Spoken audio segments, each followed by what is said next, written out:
Hello guys, എന്തൊക്കെയുണ്ട് വിശേഷം? ഇന്നൊരു കുഞ്ഞു വീഡിയോ ആട്ടോ. അപ്പോൾ ഇന്ന് രാവിലെ തന്നെ നേരത്തെ എഴുന്നേറ്റു, ഒരു 7:30 ആകുമ്പോൾ പതിവിലും നേരത്തെ എഴുന്നേറ്റു. അപ്പോൾ ഇന്ന് അമ്പലത്തിൽ പോകാമെന്ന് വിചാരിച്ചു. അപ്പോൾ അതുകൊണ്ടാണ് ഞാൻ ഇന്ന് വീഡിയോ എടുക്കുന്നത്. കുറേ കാലം ഞാൻ തളിയിലൊന്ന് പോകണമെന്ന് വിചാരിക്കുന്നത്.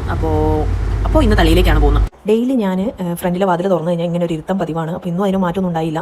എന്തൊക്കെയോ ആലോചിച്ചിരിക്കുന്നുണ്ട്. അത് കഴിഞ്ഞ് നേരെ ഞാൻ റൂമിൽ പോയി എന്നിട്ട് മുടി ഡ്രൈ ചെയ്യാണ്. ഞാനൊരു 6 മാസം മുന്നേ 6 മാസം തോന്നുന്നു 6 മാസം മുന്നേ ഞാൻ ദുബായിൽ വെച്ചിട്ട് ഹെയർ ഒന്ന് ബോട്ടോക്സ് ചെയ്തിട്ടുണ്ടായിരുന്നു.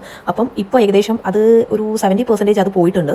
പിന്നെ എന്നാൽ ഒരു 30% ഹെയറിൽ അത് കിടക്കുന്നുണ്ട്. അതുകൊണ്ട് തന്നെ പുതിയ മുടി വരുന്നത് കാരണം രണ്ടും കൂടെ മിക്സ് ആയിട്ട് ഭയങ്കര എനിക്കൊരു തൃപ്തി വരുന്നില്ല. എങ്ങനെയൊക്കെ എന്ത് ചെയ്താലും ഹെയർ സ്റ്റൈൽ ഞാൻ അധികം ഇപ്പോൾ പുട്ടപ്പ് ചെയ്തിട്ടാണ് പോവുക. കാരണം അടിയിൽ കുറച്ച് സ്ട്രെയിറ്റ് ആയിട്ട് മേലത്തെ പോർഷൻ മൊത്തം പുതിയ മുടി വരുന്ന കാരണം എനിക്ക് ഇഷ്ടപ്പെടുന്നില്ല. അപ്പം പിന്നെ അമ്പലത്തിൽ പോകാണല്ലോ, അപ്പം ഭയങ്കരമായിട്ട് ഒട്ടി നിൽക്കണ്ടെന്ന് വിചാരിച്ചിട്ട് ഞാൻ കുറച്ചൊന്ന് ഡ്രൈ ചെയ്യുന്നുണ്ട്.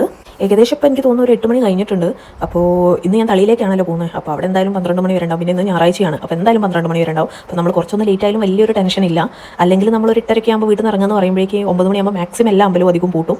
അപ്പോൾ പിന്നെ അതുകൊണ്ടാണ് ഇന്ന് ഇത്ര കൂളായിട്ട് ഞാനിങ്ങനെ പുറപ്പെടുന്നത്. പിന്നെ വല്ലപ്പോഴും മാത്രമാണ് ഇങ്ങനെ ഒരുങ്ങിയിട്ട് ഒരു വൃത്തിയിലൊക്കെ നടക്കാറുള്ളൂ. അല്ലെങ്കിൽ ലിപ്സ്റ്റിക്ക്, പൗഡർ, ഐലൈനർ ഇത്ര മാത്രമേ ഉപയോഗിക്കുള്ളൂ. പക്ഷേ ഇടയ്ക്കൊരു ഇങ്ങനെ പുറപ്പെടാനൊക്കെ ഒരു ഒരുങ്ങി നടക്കാനൊക്കെ ഒരു മൂഡ് വരുമ്പോൾ ഞാനിങ്ങനെ ഒരുങ്ങിയൊക്കെ നടക്കും. ഞങ്ങൾ തലേന്ന് തന്നെ ഷീട്ടാക്കിയിട്ടുണ്ടായിരുന്നു. കാരണം എനിക്ക് കുറച്ച് വഴിപാട് ചെയ്യാനുണ്ടായിരുന്നു. അപ്പം അന്ന് പോയി കഴിഞ്ഞാൽ പിറ്റേന്ന് നമ്മൾ പോകണം അതിൻ്റെ പ്രസാദമൊക്കെ വാങ്ങാൻ വേണ്ടിയിട്ട്. അപ്പോൾ ഇപ്പോൾ ഓൺലൈനായിട്ട് നമുക്ക് ഷീട്ടാക്കുന്നതുകൊണ്ട് നമുക്ക് തലേന്ന് തന്നെ ബുക്ക് ചെയ്ത് കഴിഞ്ഞാൽ പിറ്റേന്ന് പോകുന്നത് പ്രസാദം വാങ്ങിയിട്ട് തരാം. അപ്പോൾ അങ്ങനെയാണ് നമ്മൾ ചെയ്തിട്ടുള്ളത്. നമ്മളങ്ങനെ വീട്ടിൽ നിന്നൊക്കെ ഇറങ്ങി നമ്മൾ കാറിലാണ് പോയത്. പിന്നെ അവിടെ മുല്ലപ്പൂ വെക്കുന്നുണ്ടായിരുന്നു. അപ്പോൾ എൻ്റെ മുടിക്ക് പറ്റിയ സൈസിൽ ഞാനൊരു ചെറിയൊരു കഷ്ണം വാങ്ങി. ഞാൻ പറഞ്ഞല്ലോ ഇങ്ങനെ ഓൺലൈനായിട്ട് നമുക്ക് തലേന്ന് ഷീട്ടാക്കാന്നുള്ളത്. അതുള്ളതുകൊണ്ട് തന്നെ നമുക്ക് ഭയങ്കര ഉപകാരമാണ്. അല്ലെങ്കിൽ നമ്മൾ ഇത്രയും ദൂരം ട്രാവൽ ചെയ്ത് വന്നിട്ട് ഷീട്ടാക്കിയിട്ട് പിന്നെയും രണ്ടാമത്തെ ദിവസം വരെ എന്ന് പറയുന്നത് കുറച്ച് ബുദ്ധിമുട്ടുള്ളതാണ്. അപ്പോൾ ഞാൻ എപ്പോഴും ഒന്ന് തളിയിൽ ഇങ്ങനെ പോയ സമയത്ത് അവരെനിക്ക് നമ്പർ തന്ന് അങ്ങനെ വാട്സപ്പിൽ ഞാൻ അവർക്ക് മെസ്സേജ് അയക്കും. അങ്ങനെ അവരെനിക്ക് ഷീട്ടാക്കി തന്നു കഴിഞ്ഞാൽ പിറ്റേന്ന് നമുക്ക് അത് കാണിച്ചാൽ മതി. അപ്പോൾ നമുക്ക് പ്രസാദം കിട്ടും. അതുകൊണ്ട് ഒരു കുഴപ്പമില്ല, നമുക്ക് ഒറ്റ ദിവസം പോയാൽ മതി.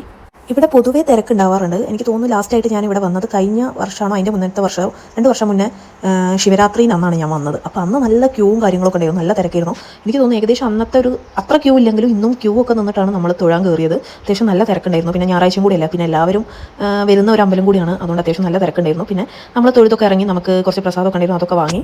എനിക്ക് പറ്റുമൊക്കെ ഞാനിപ്പോൾ പോകാറുണ്ടെങ്കിലും ഒരു 4-5 വർഷം മുന്നെയാണ്, 4.5 വർഷമൊക്കെ മുന്നെയാണ് ഞാൻ ആദ്യമായിട്ട് തളിയിൽ പോകുന്നത്. അന്ന് എനിക്കൊരു ഉമാമഹേശ്വരി പൂജ നടത്താനുണ്ടായിരുന്നു കല്യാണത്തിൻ്റെ ഭാഗമായിട്ട്. അപ്പോൾ അത് നടത്താൻ വേണ്ടിയിട്ടാണ് ആരോ പറഞ്ഞപ്പം അത് ഇവിടെ ഈ അമ്പലത്തിൽ കഴിച്ചാൽ നല്ലതാണെന്ന് പറഞ്ഞപ്പോൾ ആ സമയത്താണ് ഞാൻ ഇവിടെ ആദ്യമായിട്ട് വരുന്നത്. ഞാനൊരു കോഴിക്കോടുകാരിയാണെങ്കിൽ പോലും എനിക്ക് ഇവിടേക്കുള്ള റൂട്ടൊന്നും ആദ്യം അറിയില്ലായിരുന്നു. ഈ ഒരു പൂജയുടെ ഭാഗമായിട്ട് അന്ന് വന്നുകൊണ്ട് മാത്രമാണ് എനിക്ക് ഈ ഒരു ലൊക്കേഷനൊക്കെ മനസ്സിലായത്. അതിനുശേഷം പറ്റുമൊക്കെ ഞങ്ങൾ പോകാറുണ്ട്.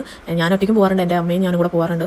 പിന്നെ 2 വർഷത്തിന് ശേഷം ഇപ്പോഴാണ് പോകുന്നത്. കാരണം കഴിഞ്ഞ തവണ നാട്ടിൽ വന്നപ്പോൾ എനിക്ക് പോകാൻ പറ്റിയിട്ടുണ്ടായില്ല. അങ്ങനെ അമ്പലത്തിൽ നിന്ന് ഇറങ്ങി നമ്മൾ വരുന്ന വഴിക്ക് തളീൻ്റെ അടുത്ത് തന്നെ ഒരു ഹോട്ടലിൽ കയറി ചായ ഒക്കെ കുടിച്ചു. പിന്നെ അതിനുശേഷം നമ്മൾ നാട്ടിലേക്ക് എത്താനായപ്പോൾ തടമ്പാട്ടുമായിട്ടൊന്ന് ലോട്ടറി വിൽക്കുന്നത് കണ്ടപ്പം നമ്മളൊന്ന് ഭാഗ്യം പരീക്ഷിച്ചാലോ എന്ന് വിചാരിച്ചു. അങ്ങനെ ലോട്ടറി ഒക്കെ വാങ്ങി, ഞാനും ഒന്ന് വാങ്ങി, നിങ്ങളാണ് ഒന്ന് വാങ്ങി. എനിക്ക് ലോട്ടറി എടുത്ത് വന്ന സമയത്ത് എനിക്കൊരു ഡൗട്ട്, നമുക്ക് ഫസ്റ്റ് പ്രൈസ് എടുത്തു കഴിഞ്ഞാൽ എത്ര നമ്മളെ കയ്യിൽ കിട്ടുന്നുള്ളത്. അപ്പോൾ അതിൻ്റെ ഉള്ളിൽ തന്നെ നിങ്ങളാണ് വേറൊരു ഡൗട്ട്, നമ്മൾ ഇത്രയും പേരൊക്കെ എല്ലാവരും ലോട്ടറി എടുക്കുമ്പോൾ സർക്കാരിന് എത്ര ലാഭം ഉണ്ടാവും. അപ്പം നമ്മൾ അതും ഒക്കെ ഏകദേശം ഒന്ന് കാൽക്കുലേറ്റ് ചെയ്ത് നോക്കി. ഒരു ലോട്ടറി എടുക്കുമ്പോഴേക്കും എന്തൊക്കെ ചിന്തകളല്ലേ. അങ്ങനെ അതൊക്കെ സൈഡിലേക്ക് മാറ്റി വെച്ച് നിങ്ങൾ നേരെ വീട്ടിലേക്ക് പോവാണ്. അപ്പോൾ വഴിപാടിൽ നിന്ന് പായസമൊക്കെ കിട്ടിയിട്ടുണ്ട്. അപ്പോൾ അതൊക്കെ ഒന്ന് പോയി കഴിക്കണം വീട്ടിലെത്തിയിട്ട്. അപ്പോൾ വീഡിയോ ഇത്രേ ഉള്ളൂ. ഇന്നൊരു കുഞ്ഞു വീഡിയോ ആണ്. അപ്പോൾ അടുത്ത വീഡിയോ ആയിട്ട് കാണുന്നതായിരിക്കും. ബൈ.